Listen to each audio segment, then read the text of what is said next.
Hi everyone, welcome back to the Killer Miller Chicks. I have my daughter Faith here with me today, and we are going to make some homemade honey buns. This is the first time we are making them, so we thought we would invite you along so you can see how they're made. I will tell you one thing that threw us off was we always thought honey buns were baked in the oven, and they're not. They are fried like a donut in oil, so this ought to be interesting.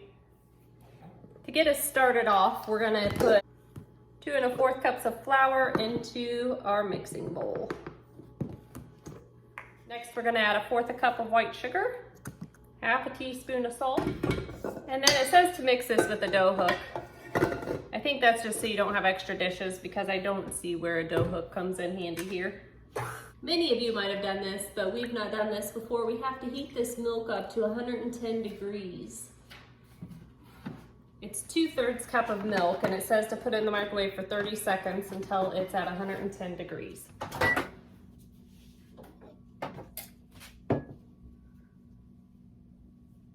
Oh, we overshot that. This is new for me. I don't know if any of you guys have ever done that. The milk came out of the fridge. We warmed it for 30 seconds. It looks like we're almost at 130, so we'll let that cool a little bit. This recipe calls for 1 packet of yeast.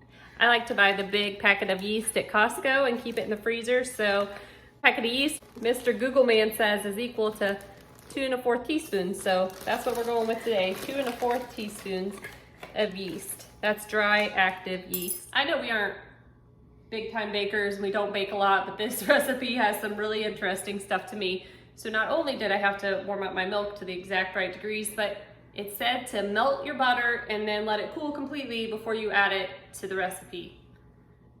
I don't understand what good it does to melt butter if you're gonna cool it, but maybe you guys can tell us in the comments. And we don't have time for our butter to completely cool, so we're just gonna go ahead and add it.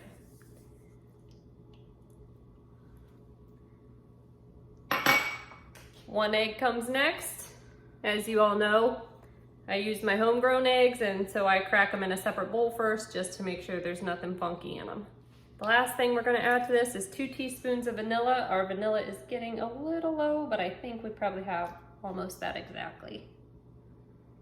Pretty dang close. It looked about right. Okay, we're going to whisk all this together. Go ahead.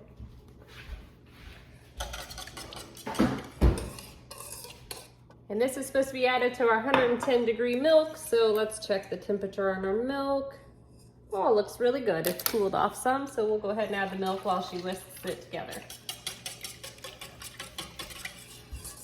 Okay, I think she's mixed it together well enough, or whisked it together. So we're gonna go ahead and we're gonna now add it to our dry mixture. Go ahead and pour it in there. With the hook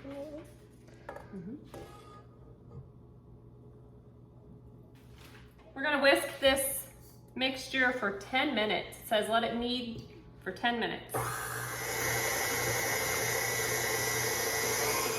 Our dough is done kneading.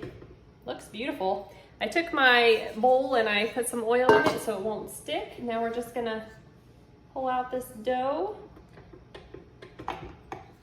Dough looks beautiful if you can see it in there. We're just gonna take it and put it in our greased bowl and let it rise for an hour and a half. You're supposed to let it rise until it doubles in size. Sometimes around here that takes a little longer. I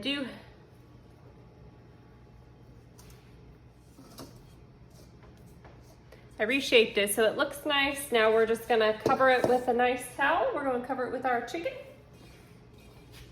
because everything around the Killer Miller Chicks is about chickens. So we're gonna sit it here and let it rise for an hour and a half. Now we have an hour and a half, and I thought, what are we gonna do for an hour and a half while we wait on this so we don't forget about it?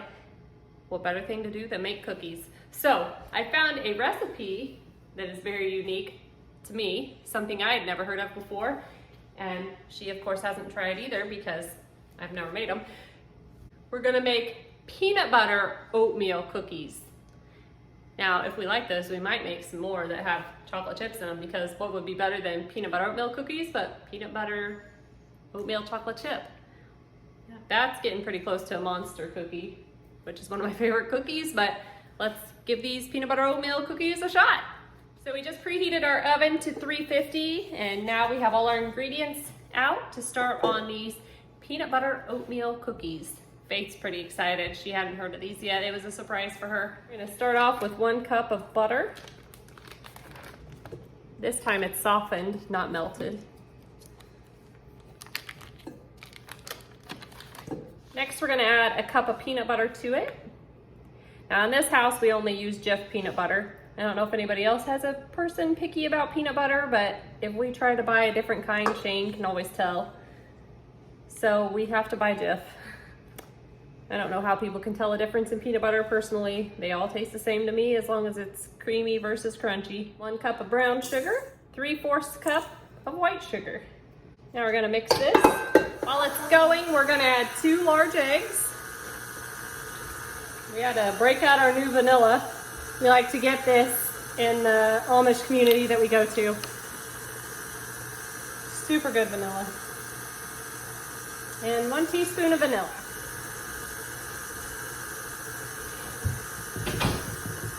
We have that nice and mixed, so we're gonna add 1½ cups of flour, 1½ cups of oats, 2 teaspoons of baking soda, and ½ teaspoon of salt. Now we're gonna mix all that together. This dough is looking delicious. And Faith actually tried it. How was it, Faith? It's really yummy. All right, now we're ready to stick it in the oven. The recipe says that you should use a cookie sheet with parchment paper on it, so we're gonna use our silicone mats. And I'm just using my smallest cookie scoop. We're gonna scoop them out on here.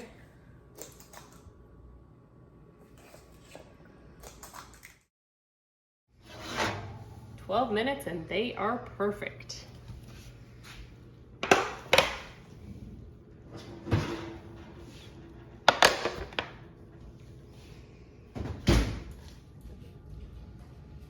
Best cookies.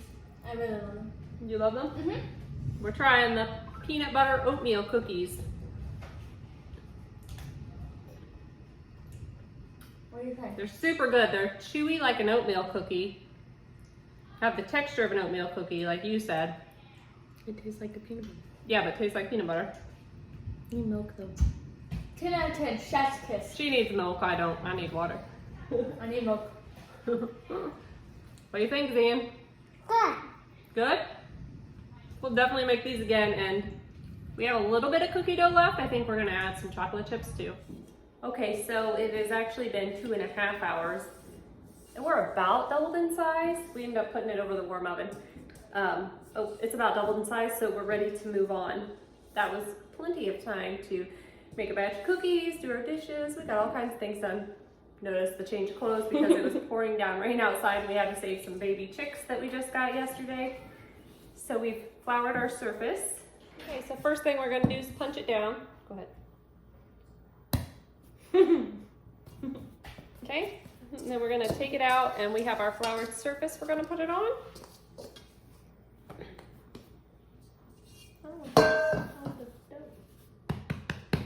And we have to roll it out into a rectangle of about 15 inches long by 8 inches wide.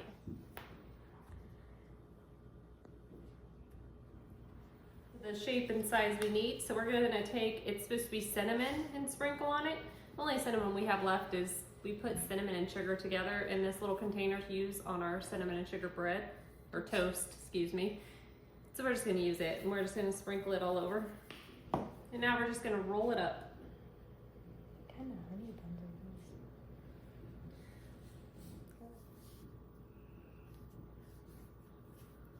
Okay, and now we're just gonna pinch the edge together.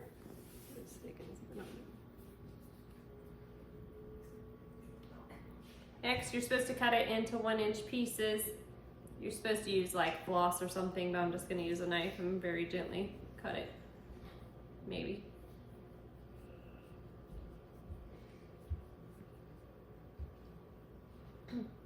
Maybe not. Okay, I'm using a piece of floss and I'm gonna cut it into 1-inch pieces. Maybe, if this is good floss, huh? Can't really see anything.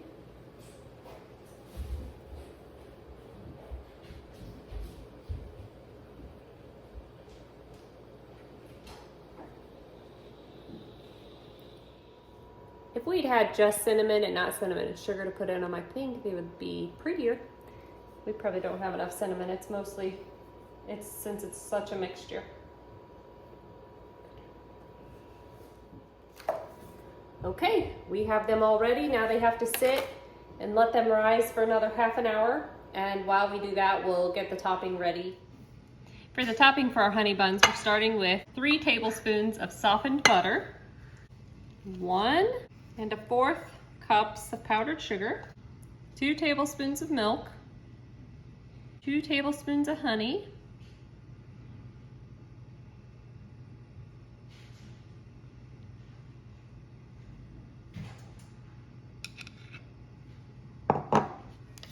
half a teaspoon of vanilla. Now we're just gonna mix it all really well together. All right, we have our topping ready for when the honey buns are done frying. We'll dip them in this topping here, this icing, and they will be ready. It's been a half hour and our honey buns are ready. They look really round for honey buns, so hopefully it changes when we fry them. So we've got our oil on the stove top, heating up. It's about ready. Now we're gonna try this out. Okay, Faith tells me in the cooking shows she watches on Instagram or whatever that they use a wooden spoon and dip it in the oil to see if the oil's ready. Why do you dip that in? I would say that means it's not ready. Let's turn it up some.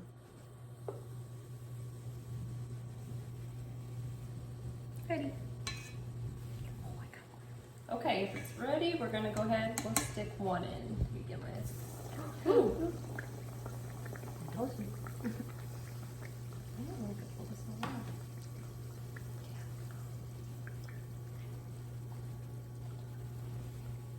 Well, looks like we overdid the first one a little bit, but that's okay. Dip it in our sauce. Ooh, yum. Ooh. Very much looks like a donut. It's turning golden brown. This one first. This one. I want golden brown. Oh, hot diggity dog. We're getting good at this. Hot diggity dog. Is it ready? Wow. I think it's done. I don't want to burn it. Oh my goodness, those are dangerous. Okay. Yeah. Ooh.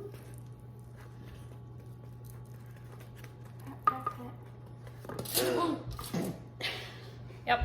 You know that I'm just a hot mess express, so I'm sure nobody's surprised that I keep dropping them. They look kind of like honey buns. These honey buns turned out looking beautiful, like honey buns. There is one without icing because we had a request for one without icing. But they look really good. We're gonna give them a taste test as soon as they're cool enough to not burn our mouths.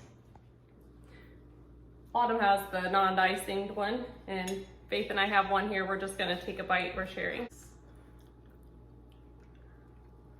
Gotta make more of the bread rolls. It's really good without the icing. That's really tasty. That was dumb. It is. So maybe, Faith said her part was doughy, so maybe we had the oil too hot where it cooked really fast on the outside and not fast enough on the inside. Or it could be that I cut them too thick. So, I was one of the first ones. just a warning on that, I guess. If the middle's doughy, this one looks fine. She must have got the doughy one. But I think it tastes like a donut. It's good. Mine tastes like a roll. Without the icing. You should try it. You want to try it? Super good. I recommend giving it a try. Wasn't very hard at all. You just have to be patient and wait the time for the dough to rise. Yes, and try it without the icing.